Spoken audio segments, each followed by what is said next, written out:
If you're interested in what I look like in real life and want to learn more about me, then follow my Instagram page at Joe the Insomniac. Hello everyone. Sorry if my voice is a little bit different here, my throat's quite bad at the minute. Now let me know in the comments what's the weirdest thing that's ever happened to you in the middle of nowhere. I've had a couple of strange things and I might put them into a video, but I'm interested to hear if anything's happened to you. Now I hope you all have a great day and enjoy this video. Let's begin.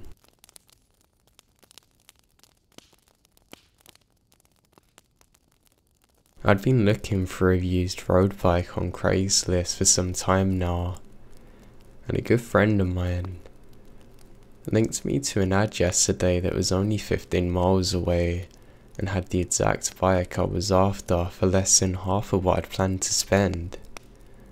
The guy had bought it, used it for half a year, broke his ankle in a freak accident, hadn't used the bike since. I was a little skeptical about the condition as it had supposedly sat for a while.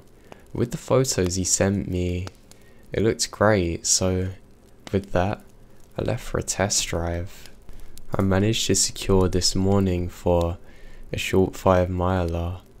I'd leave my truck in his driveway as a collateral. Morning almost passed me by when I slept through my first 2 alarms, only to be drugged from my sleep late by my very last one. I quickly realised what time it was, gathered my cash and my cycling clothes before running out of the door without pants on. I quickly threw a pair of shorts on heading to my truck. Now Craigslist can lead to some iffy characters, so I've always let someone know where I'm going. This time I texted my mum to give her a heads up. The drive's uneventful, except it put me in a real sketchy neighbourhood across the country. I was less than a mile from the country line, and I didn't really know the area that well, so I was glad that I'd left the extra time when I ended up getting lost. I wasn't truly lost. No one with a smartphone ever is, but I was close. Happily I found the street within a couple of minutes, and I was pulling up beside the houses a couple of seconds later. Like I said, it's a pretty sketchy neighbourhood. I'm somewhat ashamed that I was prepared to tell the guy no if the bike looked stolen. The area looked really scary, and I had looked up a list of local stolen bikes on Craigslist in case the numbers matched. Now after a couple of minutes in the driveway, the door suddenly opened and a huge bull mastiff came charging at me with no leash. My first instinct is to turn and run, and I damn near did. But I remembered from my sister-in-law, who's a veterinarian, that dogs are most adapted to actually chase people and bite them. So instead I stand my ground, making sounds, enough for the dog to actually turn and run. And this is the first experience I have of pulling up there. I don't know if the dog's gonna come at me again, and I suddenly hear the door open and the owner stepping onto the porch. Now, if Pateron was big, this guy was bigger. He hadn't been sized properly when he brought his bike, because I'm 6 foot and a 56cm bike fits me like a glove. He's probably 6'7" or more. He's every bit of 300 pounds. He walks with a slight limp. I assume from the lingering effects of an ankle injury. As carried as a Louisville slugger as he approaches me. The dog's linked away from him, beginning to cower in fear behind me, which I have to imagine is comical to see. Every fibre of me wanted me to jump in my truck and drive the hell away, and never look back again, until he spoke, He had a higher tenor of a voice that was borderline comical, but actually fit him well. We got to talking a little bit, and I found out that he's a semi-professional singer. He loans his voice out to the local choirs who need someone to fill in a spot during performances, and has actually helped record several soundtracks for a small budget movie. He, much like his dog, was also a huge teddy bear. Shortly thereafter, the dog was greeting him, much like he greeted me. During our conversation, we actually came to the bike, and he talked about how he'd broken his ankle at work, even with physical therapy. Cycling just put too much strain on it. He was hoping to save for a small, above ground pool to help him work on his ankle. His house was split level, and he kept the bike in the basement, which attached to a garage. It was an odd setup, but seeing as how the house was built into the side of a hill, it does make sense, I guess. The basement, however, was something taken straight from the depths of the creepiest horror film I've ever seen. It has an old barber's chair, needles and syringes and small knives. I began to get worried when he must have saw the look in my face and explains that he runs his own small-time tattoo parlor when he has free time. He does piercings as well, but he doesn't have any of those on his person. He proceeds to show me the intricate work that he's done on both of his forearms, as he's wearing a long sleeve to begin with, and noted that he was completely ambidextrous. His work is amazing. He etched a flowing scene of colours, shapes along both of his arms, and it's still in progress. He even had an old computer and printer on the desk by the chair so that his friends could email him designs to check out. Once we enter the actual garage, things begin looking normal. There's an old beat up car, a couple of mountain bikes, an air compressor that appears to be from the 1950s. Finally, I saw a nearly new road bike leaning on the old car.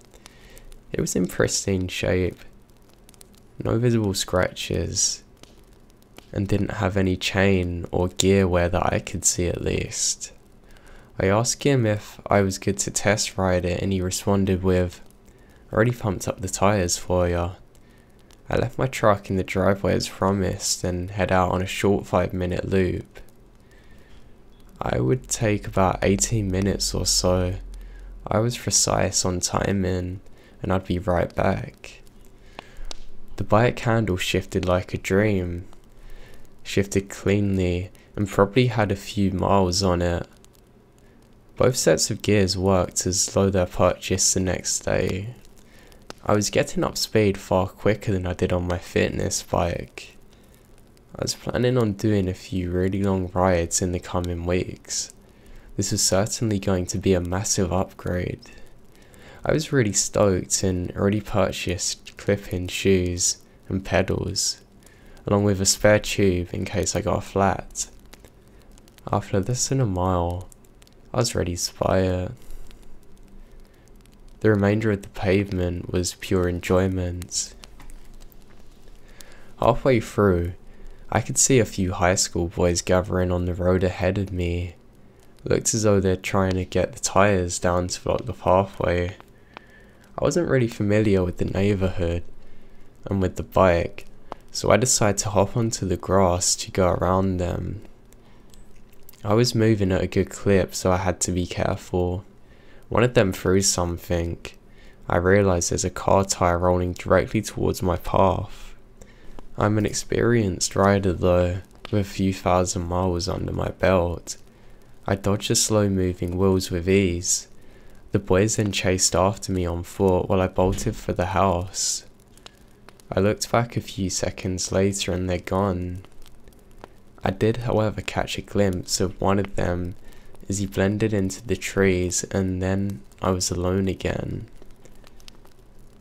Every bend was a new point of terror.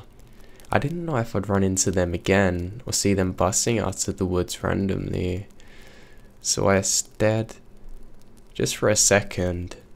Can't see them at all. I decide to book it. I was pushing 25 miles per hour when I rounded the last bend and hopped into the driveway as quick as I could. But the man and the dog are nowhere to be seen. I don't see the kids either. I still wanted to buy the bike, so I slowly entered the garage and walked towards the basement hoping to find him. Several tense minutes go by and there's no sign of him. If I were a dishonest person, I would have just taken the bike and left. I could have even left money for him, but I didn't want to be bait like that, and I'm not a thief, so I waited. I finally heard movement from within the house, so I climbed the wooden stairs to the main floor, tentatively knocking on the door. The movement within suddenly stopped and I heard some scrambling across the floor. I presumed that it was just a dog until the door opened a few seconds later and hits me. I jumped back down one step to avoid the door grabbing something. Looking ahead, I can see one of the boys from earlier at the top of the stairs. Several of them standing underneath, grabbing my ankles. One of them slowly walks past the counter desk with an iron in his hands. This was one of those times I'd love to say that I fought back and knocked several of the attackers out, before busting through the door calling the police, but no. I tried to run. I grabbed the railing and tried to shake my feet free. Fortunately, the railing wasn't as sturdy as it looked and gave out under me. At the first hint of my body weight, it came crashing down off the side of the stairs onto the concrete floor, head first. I black out. After an undermined period of time, I slowly come to, only to see that I had a dark hood over my head. Oddly, my head didn't hurt. I must have blacked out from the fall. I could feel that my hands were bound with rope as well. I could hear voices around me, asking me what they should do with me. Someone muttered, "Bury the last one," and a few people mumbled in agreement. I could see a little bit through the hood and make out half a dozen figures. The man and his dog are nowhere to be found. I hope they'll come back shortly. But I realised that he's in danger too. He may have already met his fate. I tried to remain as inconspicuous as possible and waited for the best opening I could get. I was planning on sprinting back out the main garage door into my truck. I kept a spare key in the lining of the driver's seat. It's not an expensive truck, so I'd never been worried about having it stolen. The kids could have kept my wallet, keys and phone. I'd happily trade them for my safety. I saw a few of them digging through a tool chest and bringing out tools that made metallic clanging sounds.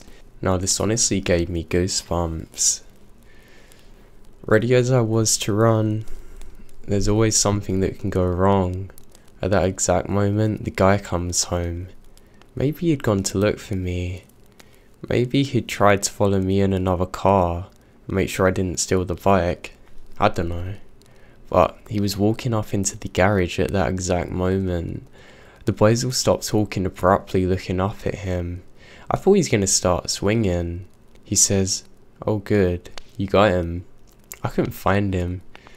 Didn't want him to get away or anything. My heart sank. The dog's nowhere to be found. But I had to imagine that she'd chase me if I made a run for it. I'd still try though. This might be the only chance I get.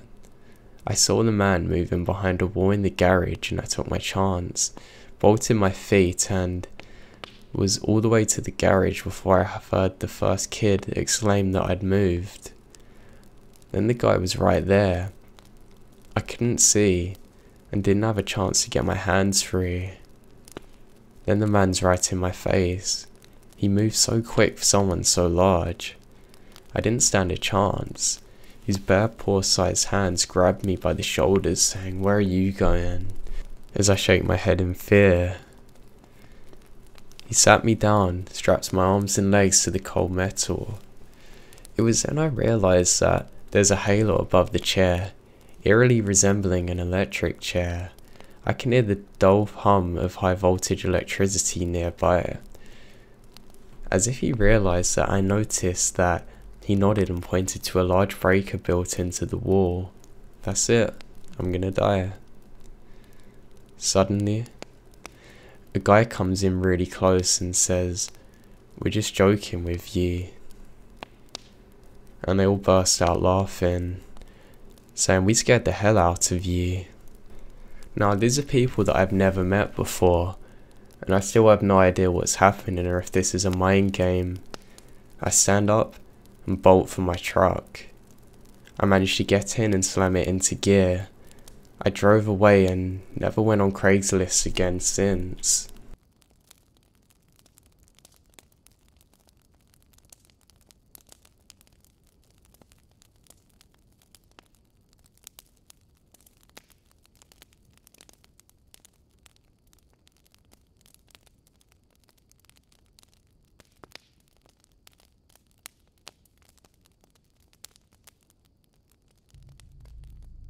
My bedroom looked bare, so I thought, why not buy a lamp to make it look more cozy and nice?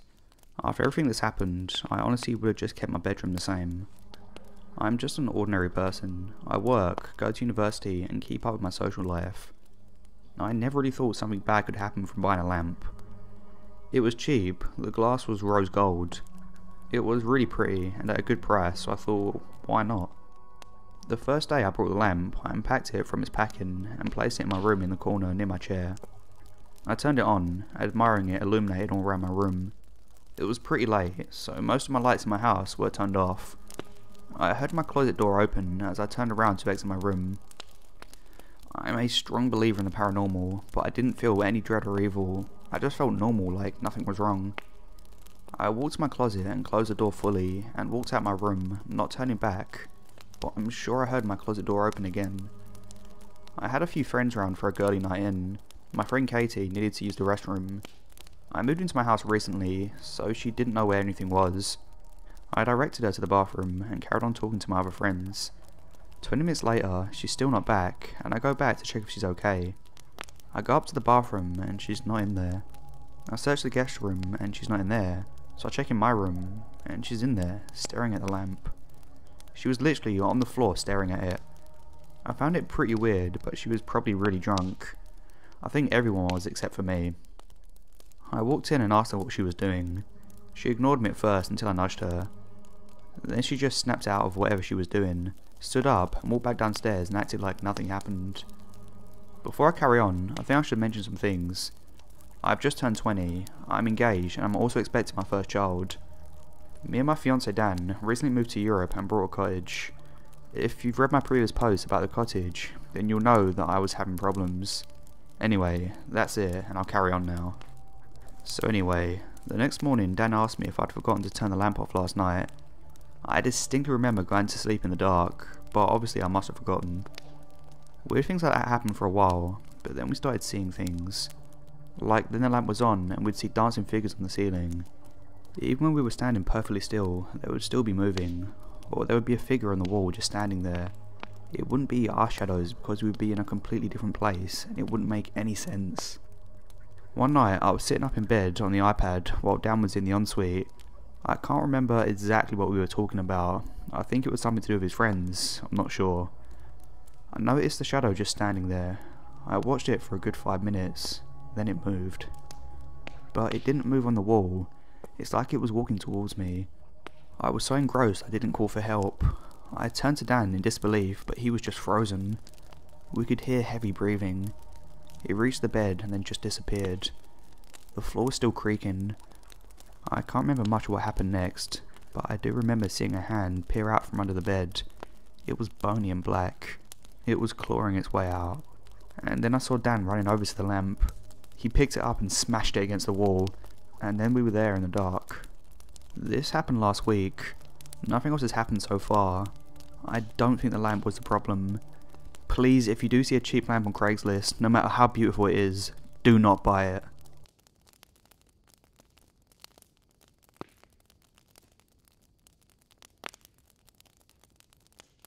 I had to buy a new car off of Craigslist. There was an elderly gentleman that was getting rid of his old daily driver. He said he loved the thing, but never got to use it, and he was far too old to be driving around anymore. He seemed normal enough when I spoke to him on the phone. So, off I headed.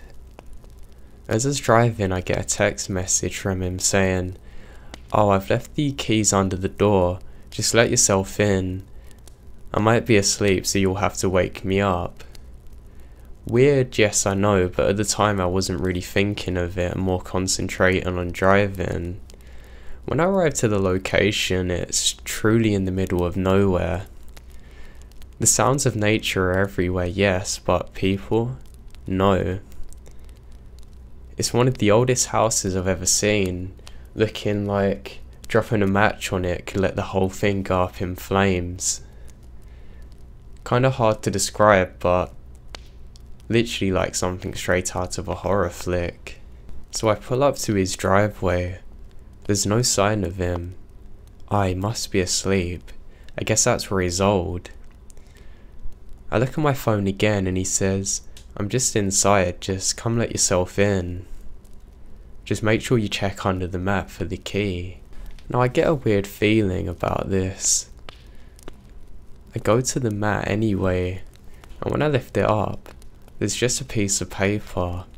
I didn't think there was actually words on it at first, but upon closer inspection, in really bad handwriting it says, "You better start running." Needless to say, I noped it the hell out of there. I bolt back to my truck without even looking back. I speed away from the driveway, and as I look in the rearview mirror, I can see multiple people coming out from the surrounding trees, all in black. I have never been on Craigslist since and still have some PTSD to this day about going to unknown locations.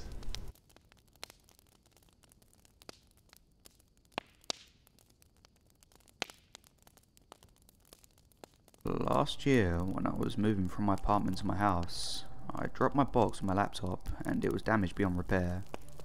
I definitely didn't have the money for a new one, so I went on Craigslist to find a cheap deal. After hours of searching for one that was decent and affordable, I found a Windows 10 for only $25. I was astonished and emailed the owner right away in hopes it hadn't been brought at such a good deal. I was in good luck because they miraculously hadn't sold it yet. I was ecstatic and went to pick it up.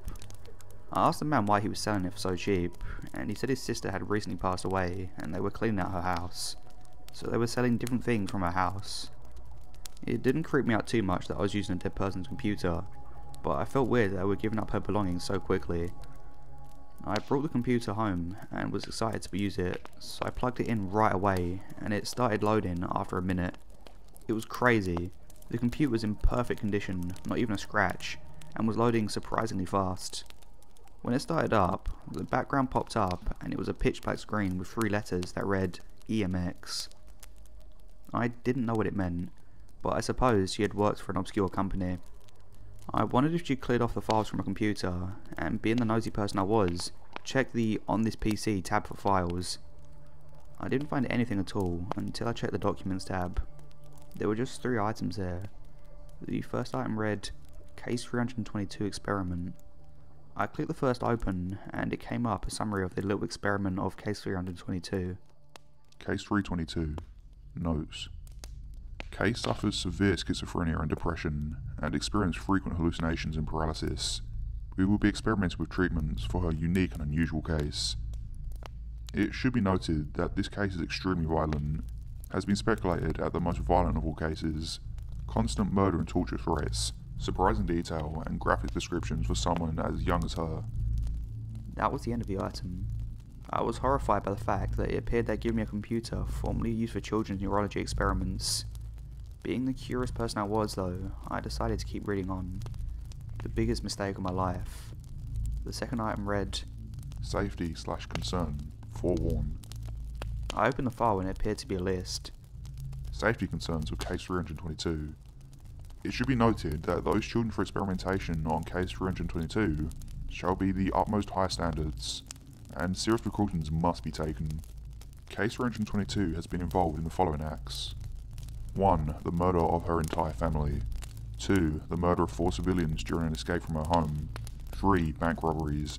4. Over 200 death threats towards figures of authority, police, guards, doctors, therapists, teachers, school staff and others. 5. Writing a death note to a classmate. 6. Pulling out her own hair from her roots and eating it. 7. Pulling her teeth out and stabbing herself in the eye with it. 8. Over 20 suicide attempts including hanging, overdose of drugs, self-inflicting shots with a firearm, jumping off the top of a building and stabbing herself. 9. Attacking a police officer and nearly killing them. As expected, this is not the full list of offences, but are the most prominent. When conducting experiments, do not leave Case unattended and do not take your eyes off her. Keep eyes to experimentation room out of her parameters and make sure she's restrained in a straitjacket through the whole process. Have guards on duty at all times for experimentation. And that was the end of the file. I then understood they weren't dealing with a normal messed up kid. They were dealing with a serial killer, a psychopath. I was sick to my stomach at this point. Why did this woman have such private matters on her at-home computer? How did her family not know about this? Why was she dead? The third file read, Experimentation, documentation. Day 1. Case 322 fought and screamed until she sedated. She is surprisingly strong for her stature, and being only 14. Experiments went on, not much progress. Day 2. Case 322 stabbed a guard in the eye with a bobby pin. Case is no longer allowed utilities. Cases have head shaved to prevent it being used as a noose. After proper sedation, we found a serious neurological phenomenon in her brain, most likely the cause of her issues. Day 3. Case 322 woke up from sedation during experiments and played asleep as she slowly attempted to escape from the strain. Patients sprung up in the middle of the experiment, tackled a doctor and broke their hip bone before being restrained by the guards. Doctors who received compensation. Sedation will be amped up several milligrams and restraining methods are to be more advanced. Day 4. 2 guards and a nurse were killed in an escape. Building was put on lockdown. Case was found hiding in a cleaning closet. Day 5. Experiments are becoming increasingly more dangerous for a team. We're debating the end of the experiment for safety reasons. Case 322 is by far the most severely, and please excuse my improper tone, messed up and psychotic case ever speculated by our team. Day 6. Case 322 is no longer allowed fingernails. Day 7. I know I'm about to die, but if I'm gonna die, I'm gonna make sure these last few things are documented. She killed the rest of the team, and I'm hiding in my locked office, but she's close. I can hear her footsteps. We never figured out how to treat this phenomenon. This is rarely ever, possibly never said in this field, but this case is absolutely helpless. There is no cure. She's a lost cause. She's picking the lock right now. If my family ever finds this, I love you guys. And Case 322 is out there somewhere. She's in Goodbye World. This is Case 322. Well, that's just what they call me. I killed this piece of trash. Bleach blonde waste of life. She's dead. If her family's reading this, I enjoyed banging her head against the desk until she died. I love watching the life drain from her victims. And good luck ever finding me. I'm dropping her laptop off at her house so they can't use it for evidence. I know where she lives, and I'll find you too. and then it ended. I shut off the computer and went straight back into the man's house. I asked him how his sister died. He seemed to be taken aback by the question, but answered saying she was murdered. I gave him the computer and showed him the files. We turned it into the police station, and there's been an ongoing search ever since. Everyone in the area is told to keep their doors locked at all times. Keep on lookout for the girl. She's out there somewhere. They still haven't found her. I still have no clue what EMX is. The only thing that really still keeps me paranoid is the ending. And I'll find you too. Honestly, based on the description of how crazy she is, I can't tell you I don't believe her.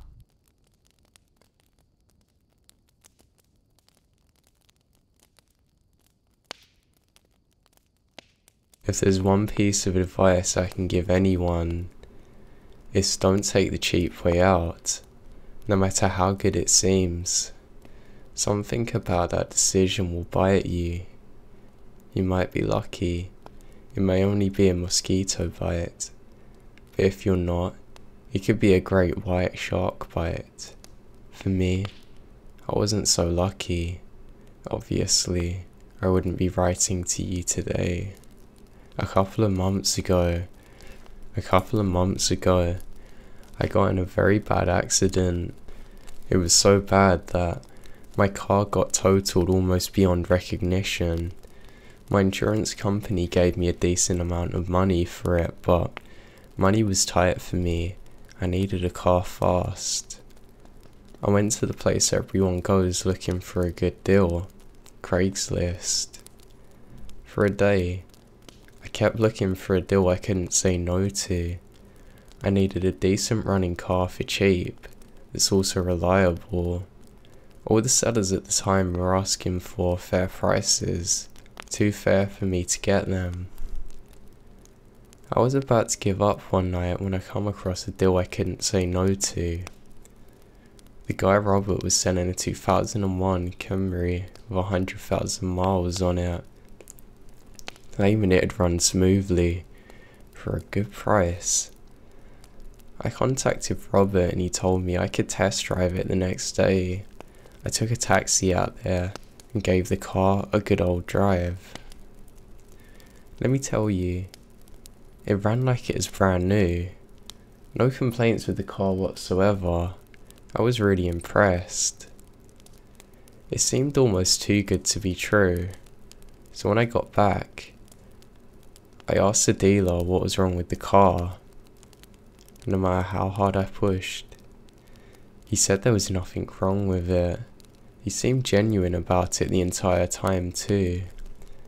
So I believed him, buying it on the spot. I had the car for about a month without incident.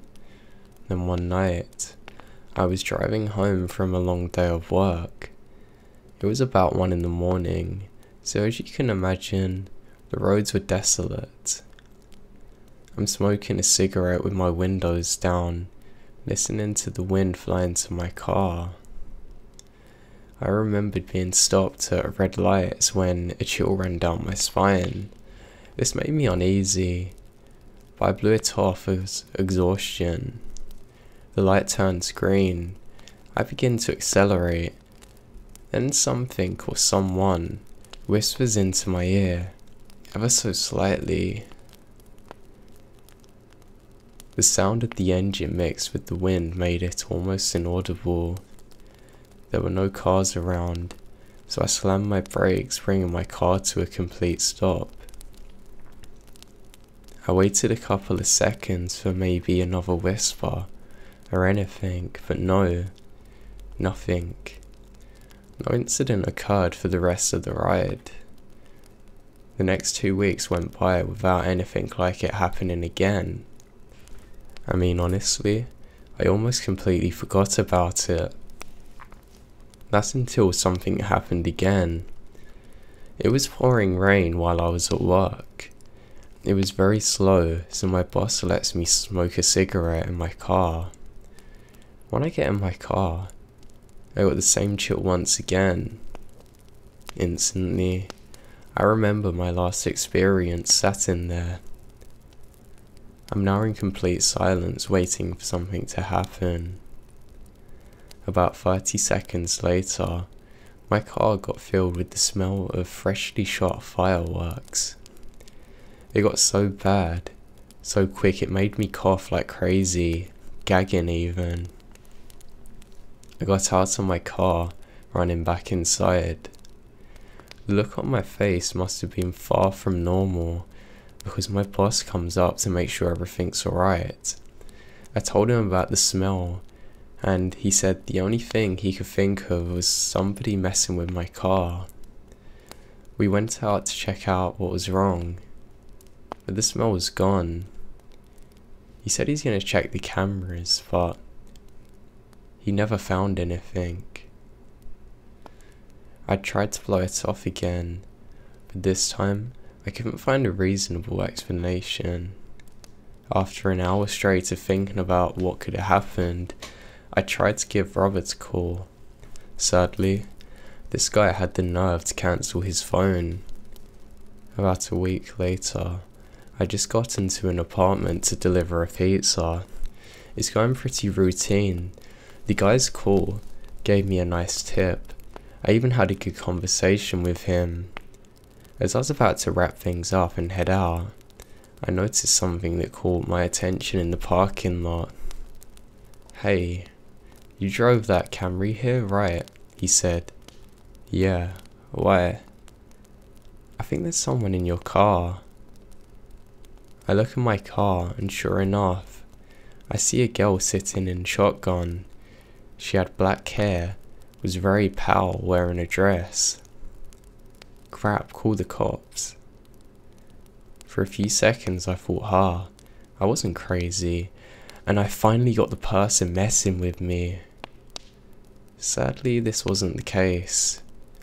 When I was on the 3rd floor, the girl was looking forward while I faced her side. I lost sight of her going down the stairs to the 2nd floor, but saw her again as I got down, and let me tell you, I nearly fainted. She was staring directly at me with a smile from ear to ear.